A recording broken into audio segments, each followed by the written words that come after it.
Imagine, if someone had taught you just 5 money habits at the age of 20, you might be a millionaire today.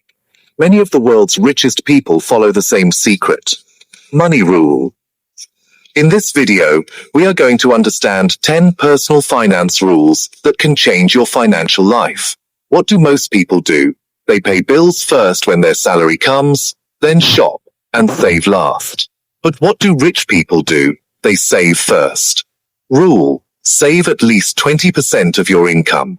Not all debt is bad, but credit card debt can ruin your financial life. Many people lose money in interest alone. So, don't take a loan for luxury. One question? Invest $5,000 per month and continue for 25 years. So what will happen? Compounding will multiply your money. This is called compound interest. Rich people don't have one income. They have created many sources. Example: job, business, stocks, real estate, online income. When income increases, many people also increase their lifestyle. New car, new phone, luxury shopping. But what do smart people do? They control their lifestyle. Life is unpredictable.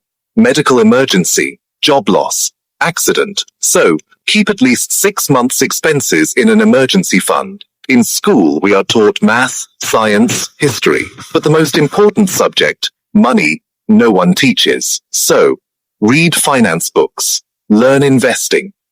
Online shopping is a trap. Many people buy by seeing an offer. Rule: if you want something, then keep the 24 hours rule. Assets are things that give you money. Examples: stocks, real estate, business, digital products, YouTube channel. Rich people don't think short term. They think 10-20 years ahead. Patience plus investing. Wealth. If you follow these 10 rules, then slowly your financial life can change. Remember, earning money is important, but managing money is more important.